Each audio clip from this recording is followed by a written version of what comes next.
अस्सलाम वालेकुम। मेरा नाम डॉक्टर मुख्तियार है और आज मैंने बात करनी है एक रिसर्च के बारे में। अभी रिसेंटली एक रिसर्च पब्लिश हुई है जिसके अंदर ये बताया गया है कि जो मोबाइल फ़ोन जो लोग यूज़ कर रहे हैं तो उनके अंदर स्पर्म काउंट के अंदर उन्हें कमी नज़र आई। तो ये रिसर्च एक्चुअली स्विट्ज़रलैंड के अंदर की गई थी। 2005 से 2018 के दरमियान 13 साल की ये रिसर्च थी। उसके अंदर उन्होंने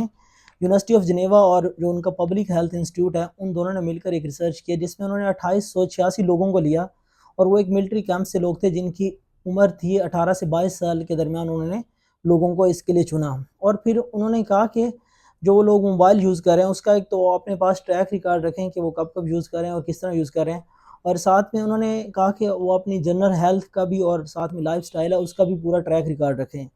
तो उन्होंने 13 साल स्टडी करने के बाद जो इसके अंदर कंक्लूजन निकाला है वो बहुत अलार्मिंग किस्म का है।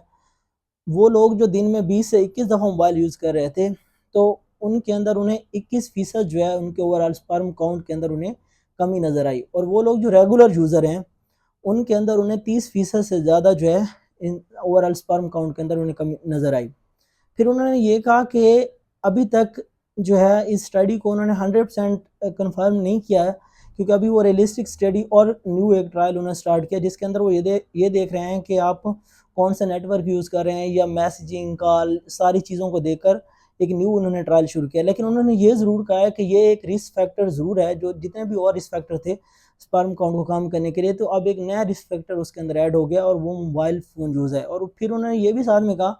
कि जो 2G या 3G जितने पुराने नेटवर्क्स थे, उनसे ज़्यादा इफ़ेक्ट नज़र आया है बनिस्बत उसके कि जो लेटेस्ट टेक्नोलॉजी है, क्योंकि लेटेस्ट टेक्नोलॉजी कम से कम एनर्जी को यूटिलाइज़ करती है, तो शायद ये एक रीज़न है कि इसका कम से कम स्पर्म काउंट के ऊपर इफ़ेक्ट नज़र आया है। तो फ़िलहाल तो यही है, अभी न्यू रिसर्च जारी है, तो इन फ्यूचर हो सकता है हमें इसके बारे में पता चल जाए मज़ीद कि कौन से मोबाइल यूज़ से या किस तरह मैसेज करने से ज़्यादा होती है या कॉल्स करने से या मतलब ब्राउज़िंग से, तो इनसे मज़ीद इसके ऊपर नई जो है वो रिसर्च इसके ऊपर मज़ीद जारी है।